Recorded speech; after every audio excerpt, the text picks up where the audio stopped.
नमस्कार, मेरा हक में आप सभी का स्वागत है। मैं हूं संतोष चौधरी। कोविड संक्रमण के चलते उद्योग क्षेत्र काफी प्रभावित हुआ है, चाहे छोटे उद्योगों की बात करें या बड़े उद्योगों की बात करें। इसके साथ साथ जो पर्यटन उद्योग है वो भी काफी प्रभावित है। इसीलिए सरकार लगातार प्रयास कर रही है कि पर्यटन उद्योग को लेकर नीतिगत फैसलों के माध्यम से उसको बढ़ावा दिया जाए। इसके साथ साथ ये भी कोशिश की जा रही है कि पर्यटन के प्रति लोगों को आकर्षित किया जाए, धार्मिक पर्यटन के प्रति लोगों को आकर्षित किया जाए, ताकि क्योंकि जो पर्यटन क्षेत्र है वो रोजगार की असीम संभावनाएं लेकर सामने आता है। तो आज इसी विषय पर बात करेंगे कि पर्यटन क्षेत्र को बढ़ाने को लेकर जो नीतिगत फैसले लिए गए उनको और कैसे विस्तार दिया जा सकता है, कैसे एग्री टूरिज्म को बढ़ावा दिया जा सकता है, कैसे वेलनेस टूरिज्म को बढ़ावा दिया जा सकता है। इसके साथ साथ जो रोजगार की संभावना है, युवाओं की जो भूमिका है, उनको कैसे और विस्तार दिया जा सकता है, इसी विषय पर बात करेंगे। इस पर बात करने के लिए हमारे साथ तीन बहुत ही महत्वपूर्ण खास मेहमान, उनका परिचय करा दें। हमारे साथ राकेश वर्मा जी हैं, एडिशनल सेक्रेटरी हैं पर्यटन मंत्रालय के। इसके साथ साथ दूसरे जो खास मेहमान हैं राजीव मेहरा जी हैं, प्रेसिडेंट हैं Indian association of tour operator IATO से जुड़े हुए। इसके साथ तीसरे जो खास मेहमान हैं प्रतीक हीरा जी हैं, प्रेसिडेंट सीयू हैं टोरनोज उत्तर प्रदेश से जुड़े। आप तीनों मेहमानों का हमारे कार्यक्रम में स्वागत। सबसे पहले राकेश जी, मैं आपसे ही शुरुआत करूंगा कि पर्यटन उद्योग के जब हम विस्तार की बात करते हैं, GDP में कम से कम 5 से 7% का एक महत्वपूर्ण योगदान पर्यटन क्षेत्र देता है। कोरोना संक्रमण के दौर के बाद अब क्या नई तैयारियां की जा रही हैं जिससे आने वाले दिनों में जो टूरिस्ट है, जो पर्यटक है, वो आगे जाके वो मतलब नए नए स्थलों पर जाए और उनके लिए काफी आधुनिक सुविधाएं भी उपलब्ध हों? राकेश जी। धन्यवाद जी। और जैसे आपने बताया, कोरोना के बाद सबसे जो प्राथमिकता वाला विषय है वो ये है कि सबकी सेहत ठीक रहे। और कोरोना की वजह से जो एक हेल्थ और हाइजीन के बारे में कंसर्न है टूरिस्ट का, जो हमारे एम्प्लॉयज हैं, तो सबसे पहले कोशिश यही है कि हम लोग एक हेल्दी और हाइजीन इनकी जो है पूरी तरह से तैयारी रखें जी। और दोबारा एक बार टूरिस्ट का जो कॉन्फिडेंस है कि वो लोग बाहर निकलें और अपने टूरिस्ट प्लेसेस को विजिट करें, ये एक रिस्टोर करें। और तीसरी सबसे जो इम्पोर्टेंट अभी तक हमारा प्रयास रहा है कि इंटरनेशनल ट्रैवल इस समय नहीं पूरी तरह से ओपन हुआ था, इसलिए डोमेस्टिक टूरिज्म पे पूरी तरह से प्राथमिकता रही है कि लोगों को अपने देश में ही जो इतने सारे पर्यटक स्थल हैं उनको विजिट करने के लिए प्रेरित किया जाए और मोटिवेट किया जाए, उनको इंस्पायर किया जाए। और डोमेस्टिक टूरिज्म में मंत्रालय को अभी तक काफ़ी सफलता पोस्ट कोविड मिली है, जिससे टूरिज्म इंडस्ट्री को भी फायदा हुआ है और काफ़ी सारे टूरिस्ट प्लेसेस पे बहुत सारे लोग विजिट कर रहे हैं। इस दौरान चूंकि आउटबाउंड टूरिज्म भी कम रहा है, क्योंकि इंडिया से बहुत सारे लोग बाहर टूरिस्ट प्लेसेस में जाते थे, और वो लोग भी अब इंडिया के अंदर ही जो हमारे अच्छे से अच्छे पर्यटन स्थल हैं वहाँ पे विजिट कर रहे हैं। और इसका भी बहुत फायदा अभी पर्यटन क्षेत्र को हुआ है। बिल्कुल, धीरे धीरे पर्यटन क्षेत्र एक अपने आप में विस्तार ले रहा है, एक बार फिर शीर्ष पर पहुंचने का प्रयास कर रहा है। राजीव जी, कोविड संक्रमण जैसा कि है कि हम सभी जानते हैं कि चल रहा है, ऐसे में धीरे धीरे सब कुछ ओपन भी हो रहा है, पर्यटन स्थल भी खुल रहे हैं, लोग घूमने के लिए भी बाहर निकल रहे हैं। टूर एंड ऑपरेटर जो इंडस्ट्री है वो कैसे अपने आप को, किस तरीके से अपने आप को तैयार करके पर्यटकों के सामने लाने की कोशिश करे ताकि जो पर्यटक हैं उनको नई चीजें देखने को भी मिले और वो घूम भी सके? नमस्कार। सबसे पहले तो ये है, मैं ये बोलना चाहूँगा कि जो हमारी टूरिज्म मिनिस्ट्री है वो बहुत प्रयास कर रही है हमारे साथ कि कुछ ना कुछ हो जाए ताकि टूरिज्म वापस आ जाए, क्योंकि चाहे वो टॉप लेवल के हों चाहे मंत्री हों, सब ट्राई कर रहे हैं और हम लोग भी उनके साथ कर ही रहे हैं कि ये टूरिज्म क्षेत्र खुल जाए। हम लोग ऑलमोस्ट सब तैयार बैठे हुए हैं इस टाइम लोगों को वेलकम करने के लिए। अब दो विषय हैं इसके अंदर। डोमेस्टिक टूरिज्म तो पिछले 4-5-6 महीने में थोड़ा उठ गया है। वीकेंड के अंदर हिल स्टेशन या और रिजॉर्ट्स में रश आ रहा है। Kashmir tourism, Srinagar, J&K tourism बहुत बढ़िया कर रहा है इस टाइम, और वो पूरे एफर्ट्स कर रहे हैं वहाँ के अफसरान इस टाइम कि वो वहाँ पर काम बढ़े। और हमारा टूरिज्म के जितने भी हमारे भी IATO के चैप्टर चेयरमैन वगैरह हैं, सब कोशिश कर रहे हैं वहाँ पर टूरिज्म बढ़ाने के लिए, और बढ़ गया वहाँ पे। आपको सब कुछ देखना पड़ेगा। जहाँ तक इंटरनेशनल टूरिज्म है, जैसे मिस्टर वर्मा ने भी कहा कि वो अभी उठा नहीं है, उसको काफी रियायत का ऐलान सरकार ने करे हैं, बट वो पूरे नहीं है अभी तक, क्योंकि एक तो इंटरनेशनल फ्लाइट्स नहीं खुली हैं अभी तक, तो वो एक हमें दिक्कत दे रही है बहुत जबरदस्त। शेड्यूल फ्लाइट्स नहीं खुली, बबल फ्लाइट्स के अंदर नहीं हो सकता क्योंकि फेयर्स बहुत ज्यादा है। दूसरी बात यह है कि कई कंट्रीज जो हमारी सोर्स कंट्रीज बाहर से आने वाली हैं, वहां पर ई टूरिस्ट वीजा नहीं है, स्पेशली यूके और कनाडा है। फिर यूरोप में 3 कंट्री छोड़ दीजिए, बाकी सबके लिए 7 दिन की क्वारंटाइन है। और कुछ फार ईस्ट की कंट्रीज काफी सारी हैं जहां रिटर्न पे क्वारंटाइन है। तो जब तक ये रिस्ट्रिक्शंस नहीं हटेंगी तब तक टूरिस्ट, चाहे वो इंटरनेशनल हो चाहे यहाँ से आउटबाउंड जाता हो, वो नहीं उठेगा। यस, शुरुआत हुई है, हम आभारी हैं अपने प्रधानमंत्री के कि कम से कम ई वीजा शुरू करा उन्होंने, तो कुछ हद तक हमें उम्मीद है FITs आने शुरू हो जाएंगे और आस्ता आस्ता बढ़ेगा। और हम लोग सब तैयार हैं, बिल्कुल भारत सरकार आने हमारे वाले साथ दिनों में तैयार है। बदलाव देखने को मिलेगा पर्यटन क्षेत्र को और विस्तार। बिल्कुल बिल्कुल बिल्कुल मिलेगा और वी आर ऑलरेडी, हम इसके लिए तैयार हैं। और जैसे कहा, हमें हाइजीन और इन सब चीजों का बहुत ध्यान करना है, जो हम कर रहे हैं, चाहे वो हमारी गाड़ियां हैं चाहे होटल्स हैं, सब सैनिटाइज हो रहे हैं और वो होते रहेंगे। और हम भी सब टूरिस्ट को जो स्पेशली बाहर से आने हैं उनको भी लिख के भिजवा रहे हैं कि भैया मास्क और दूरी ये बहुत जरूरी है। बिल्कुल, प्रोटोकॉल का जो पालन है वो जरूर करते बिल्कुल करना चाहिए, तभी बात बनेगी, क्योंकि हम नहीं चाहते कि दोबारा कोविड की so called third wave Hindustan में आए। बिल्कुल, हमारा प्रयास ये रहेगा, हमारे मंत्रालय का भी प्रयास ये है, हमारा भी ये है कि थर्ड वेव नहीं आनी चाहिए किसी भी कारण। बिल्कुल। तो प्रतीक जी, हम पूरी कोशिश कर रहे हैं। प्रतीक जी, जब हम धार्मिक पर्यटन की बात करते हैं, आजकल काफी चर्चा भी हो रही है धार्मिक पर्यटन को लेकर, तो धार्मिक पर्यटन को लेकर प्राचीन परंपरा भी अपने यहाँ रही है।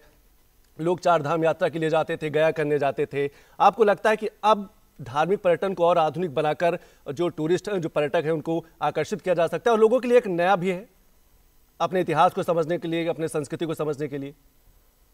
बिल्कुल, एक धार्मिक पर्यटन जो है उसी से पर्यटन की असल में शुरुआत हुई थी। तीर्थाटन से ही पर्यटन पनपा है, उसी से बना है पर्यटन। और हम समझते हैं जितना फोकस गवर्नमेंट का इस बार धार्मिक पर्यटन पर हो रहा है वो सराहनीय फोकस है, क्योंकि ये एक तरह से हमारा कोविड का जो दौर था वो एक रीडिस्कवरी का दौर आ गया, जहां पर हमने अपनी जगहों जो है वो दोबारा से जानना शुरू करा। हमने अपने जो वो हमारे धार्मिक स्थल थे जिनके बारे में हम हमेशा ये सोचते थे कि यहाँ पर पहुंचना बड़ा कठिन है, यहाँ की यात्रा बड़ी कठिन है, और उसको हम एक कठिनता से जोड़ते थे। तो वो चीज आज आप देखिए हमारे प्रधानमंत्री केदारनाथ के लिए उन्होंने एक फोकस्ड और एक टाइम बाउंड मैनर में काम करा। उसी तरह से आप काशी विश्वनाथ कॉरिडोर का बनारस में देखिए डेवलपमेंट, या फिर आप अयोध्या का देखिए डेवलपमेंट किस तरह से हो रहा है। तो ये एक बहुत इंपॉर्टेंट एस्पेक्ट है कि धार्मिक पर्यटन के दृष्टि से जो कि लोग जाते थे, धार्मिक प्रवृत्ति के लोग हमेशा जाते थे, हर स्थिति में जाते रहते हैं। और अगर आप फुटफॉल की भी बात करें तो धार्मिक पर्यटन का ही फुटफॉल जो है वो मैक्सिमम होता है। चाहे आप हमारा कुंभ देखिए, चाहे वैटिकन देखिए, आप चाहे मेक्का देखिए, तो ये एक बहुत बड़ा इकोनॉमिक स्पिनर होता है। और अगर कुंभ की भी आप देखिए, बात करिए, तो एक तरह से ये इकोनॉमिक ड्राइवर बना रहा, जो मुगल टाइम्स में भी इकोनॉमिक ड्राइवर बना रहा, ब्रिटिश टाइम्स में भी इकोनॉमिक ड्राइवर बना रहा, और आज भी सरकार के लिए जो है वो एक अच्छा इकोनॉमिक ड्राइवर कुंभ आता है। और ये जो इस सरकार में जितना भी डेवलपमेंट पे काम हुआ है, चाहे वो आप केदारनाथ की बात करिए, अयोध्या विंध्याचल की बात करिए, जहां पर धर्म के साथ जो है वो एक लीजर ट्रैवल को भी जोड़ा जा रहा है, जो कि एक बहुत सराहनीय कदम है।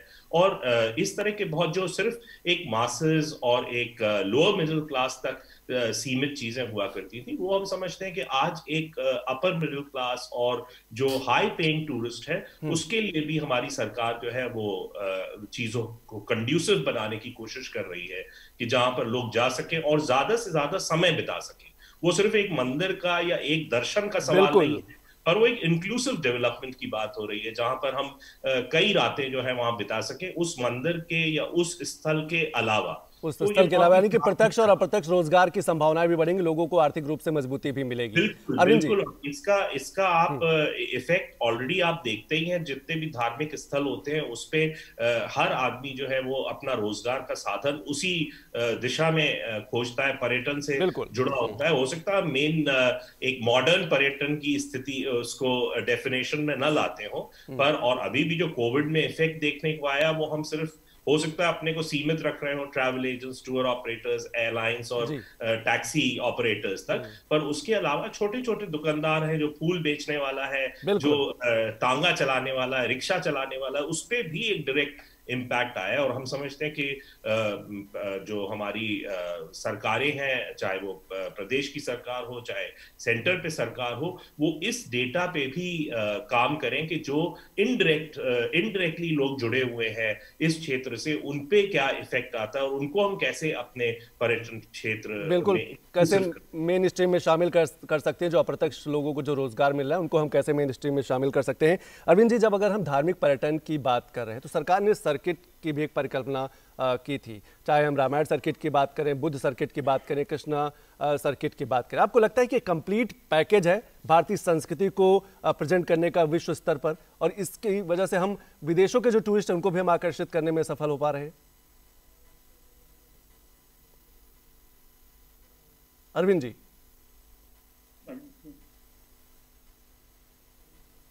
अरविंद जी, आप हमें सुन पा रहे हैं?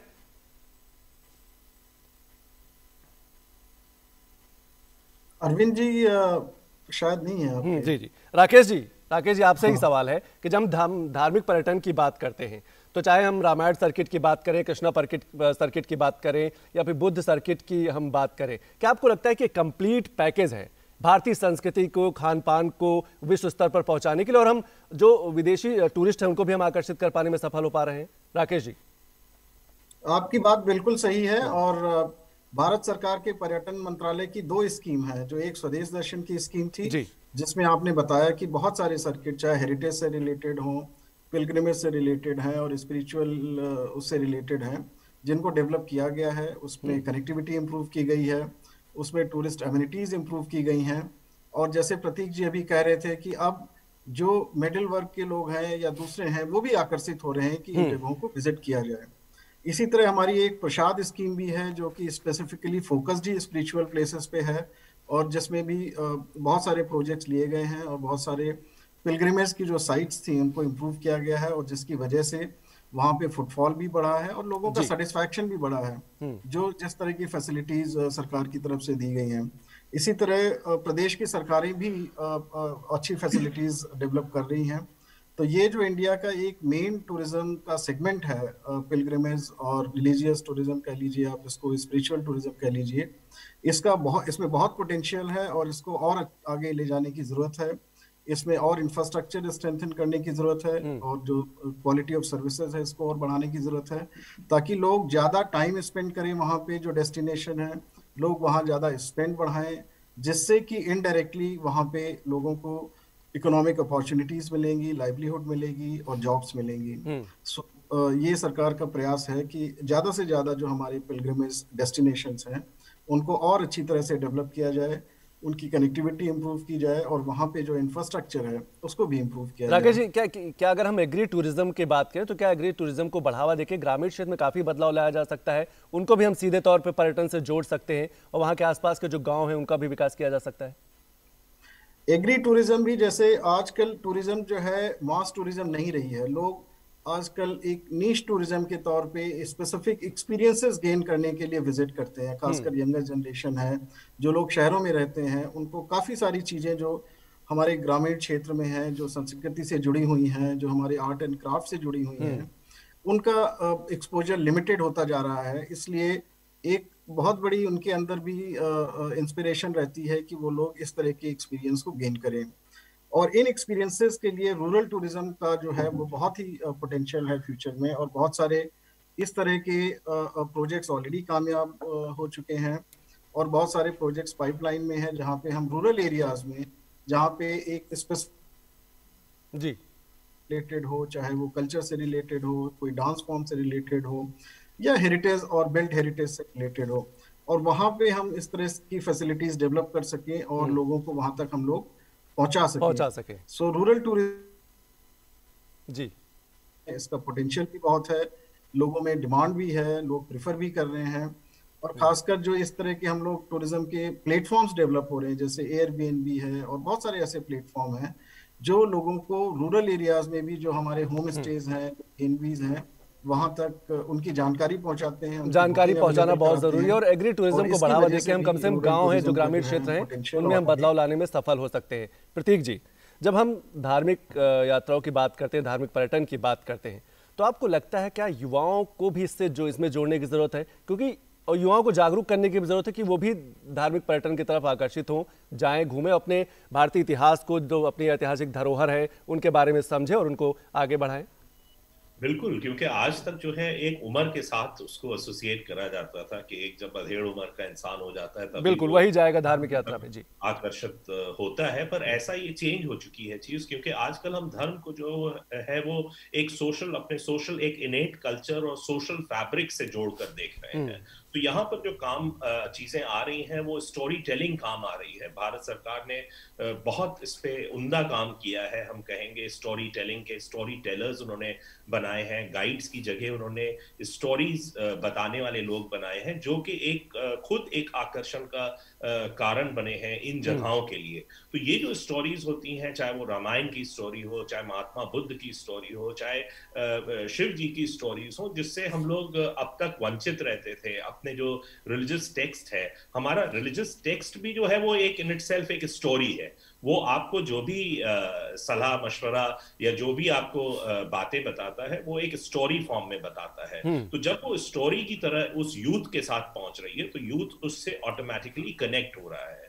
तो वहां पर वही कहने की बात है, अगर हम कहीं पर जाके सात्विक भोजन का ग्रहण कर रहे हैं, कहीं पर जैसे अभी आपका देखिए अन्नकूट का एक कार्यक्रम था अयोध्या में एक दिन पहले, कल शायद अन्नकूट था, तो वहां पर जो है वो लोग जानने के लिए उत्सुक हैं कि अन्नकूट होता क्या है, किस तरह से व्यंजन वहां पर बनाए जाते हैं, किस तरह से खाने बनाए जाते हैं। तो ये यूथ का कनेक्ट हो जाता है बेसिकली। और अगर अयोध्या में आप देखिए, अभी हम पिछले दिनों अयोध्या में थे दीपोत्सव में, तो वहां पर जो तादाद थी वो यूथ की ज्यादा थी। आपको ये जान के अचरज होगा कि हम लोग यहाँ बैठ के सोच रहे हैं कि रिलीजियस टूरिज्म से एक अधेड़ उम्र का आदमी जिस तरह की मान्यता होती है वो जुड़ता है, पर हम समझते हैं 90% यूथ उस कार्यक्रम में शामिल था और वो पूरा कार्यक्रम जो है वो यूथ ड्रिवन था।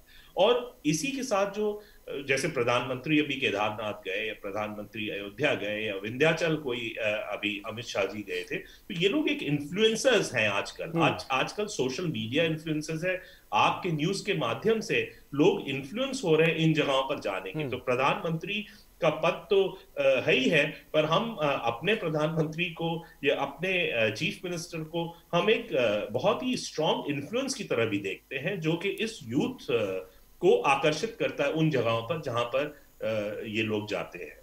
दूसरी एक बहुत हम सराहनीय काम जो भारत सरकार ने किया, वो एक देखो अपना देश कैंपेन चला के किया उन्होंने इस कोविड के दौरान। वर्चुअल कैंपेन था, पर उससे इतने यूथ को जोड़ लिया उन्होंने, इतनी इंफॉर्मेशन उन्होंने दे दी कि वो इंफॉर्मेशन के रहते जो है लोगों का आकर्षण बढ़ता जा रहा है उन जगहों पर जो शायद लोग कम सोच, नॉर्थ ईस्ट की तरफ आकर्षण बना, साउथ की तरफ आकर्षण बना। तो ये इस तरह के बहुत सारे कदम जो है उठाए गए हैं। और youth connect is very important. Youth is the tourist of today and tomorrow।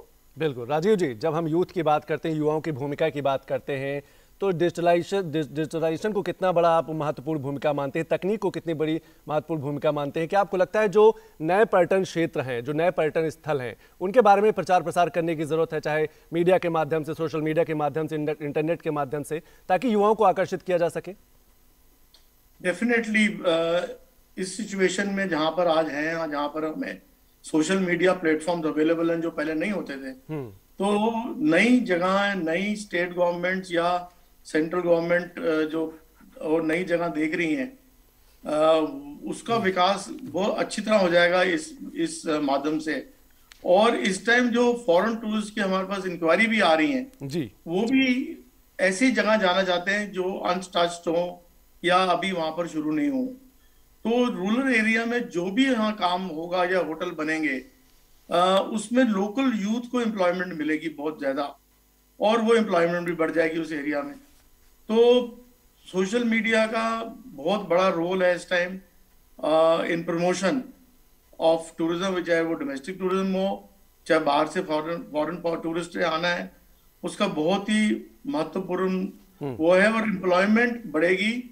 और पिछले दिनों मैंने भी कई जगह पर कॉलेजेस में भी बोला है अपने यूथ जो टूरिज्म इंडस्ट्री में है, और मैं दोबारा वो रिपीट कर रहा हूँ कि भाई जो ये 20 महीने में हमने पर्यटन क्षेत्र ने जो नुकसान पड़ा है, ये परमानेंट नहीं है। हम वापस आएंगे। जो आप लोग टूरिज्म इंडस्ट्री को अपना कैरियर बनाना चाहते हैं, उसको बिल्कुल मत छोड़िए। इससे बढ़िया कैरियर कोई नहीं है, और यू मस्ट कंटिन्यू, चेंज मत करिए। क्योंकि मुझे भी कई जगह से IITTM से वहां पता लगा था कि कुछ बच्चे कह रहे हैं कि नहीं, हमें चेंज करना चाहिए, क्योंकि होटल इंडस्ट्री और टूरिज्म इंडस्ट्री बिल्कुल बैठ गई थी। बट ये उठेगी, और सबके प्रयास से उठेगी, वेदर हम लोग प्राइवेट वाले हों या सरकार हो, सेंट्रल गवर्नमेंट हो, टूरिज्म मंत्रालय हो, इन सबके बेसिस में होगी। और सोशल मीडिया, हमारा मंत्रालय भी इस टाइम बाहर भी फॉरेन टूरिस्ट के लिए भी सोशल मीडिया का और बाकी चीजों का प्रचार कर रही हैं बाहर, ताकि जैसे अब 15 नवंबर से इंडिविजुअल टूरिस्ट के लिए वीजा खुल रहे हैं, तो कुछ ना कुछ इम्प्रूवमेंट हो और लोग आए। बिल्कुल सही कह रहे हैं कि नई ऊर्जा के साथ, नई उत्साह के साथ एक बार फिर पर्यटन क्षेत्र आगे आएगा और शीर्ष पर पहुंचेगा। राकेश जी, जब हम वाटर टूरिज्म की बात करते हैं तो कितनी संभावनाएं आप देखते हैं, चाहे समुद्र के माध्यम से या फिर हम नदियों के माध्यम से, वहां पर क्या विस्तार दिया जा सकता है? और एक नया चलन भी है, नया वाटर टूरिज्म लोगों को आकर्षित भी कर सकता है। अब जैसे हमारा पर्यटन मंत्रालय आजकल जो हमारे नीश टूरिज्म के एरियाज हैं, जैसे पहले आपसे बात चल रही थी कि रिलीजियस टूरिज्म तो हमारा मेन स्टे रहा ही है, बट जो बाकी नीश टूरिज्म है, जिनका चाहे वो एडवेंचर टूरिज्म हो, चाहे कोस्टल टूरिज्म है, चाहे अभी हम लोग वाटरवेज की बात कर रहे हैं, इनको डेवलप करने के लिए एक प्रायोरिटी कर रहा है, दे रहा है। और इंडिया में कोस्टल 7,500 किलोमीटर लंबी कोस्ट लाइन है, और बहुत एरिया है जो कोस्टल एरिया है, जिसमें वाटरवेज भी डेवलप हो रहे हैं, रिवर क्रूसेस भी डेवलप हो रही हैं, चल रही हैं। और कोस्टल एरिया में जो हम लोगों ने डेस्टिनेशन स्वदेश दर्शन की स्कीम में भी उन डेस्टिनेशंस में टूरिज्म इंफ्रास्ट्रक्चर क्रिएट किया है, उनको और अच्छा बनाया है, ताकि जो भी चाहे बाहर से क्रूज शिप्स आते हैं, तब भी लोग वहां से उतर के जो आसपास के डेस्टिनेशन कोस्ट पे हैं वहां पे विजिट करते हैं, उनको अच्छी फैसिलिटीज मिल सके। जो हमारे रिवर्स हैं, रिवर क्रूज की भी एक बहुत संभावना है, और कुछ जगहों पे शुरू हो गया है। उसके लिए भी एक इनलैंड वाटर वेज अथॉरिटी है जो ऑलरेडी डेवलप कर रही है, और हम लोग उनके साथ काम करके और वाटर वेज पे रिवर क्रूज चलाने के लिए प्रयत्नशील हैं। और इसी तरह जो इंफ्रास्ट्रक्चर और सर्विसेज हमें चाहिए इन एरियाज में, उनके लिए मंत्रालय जो है वो स्कीम्स बना रहा है, उनको डेवलप कर रहा है। बिल्कुल बिल्कुल। प्रतीक जी, बहुत ही समय की बेहद कमी, एक लास्ट कमेंट आपसे जानना चाहूँगा कि जैसे हम अगर उत्तर प्रदेश की बात करें तो अयोध्या की जो भव्यता है, या फिर काशी के जो आस्था है, मथुरा है, आने वाले दिनों में क्या एक बड़ा हब बनने वाला है धार्मिक पर्यटन को लेकर? बहुत संक्षिप्त में।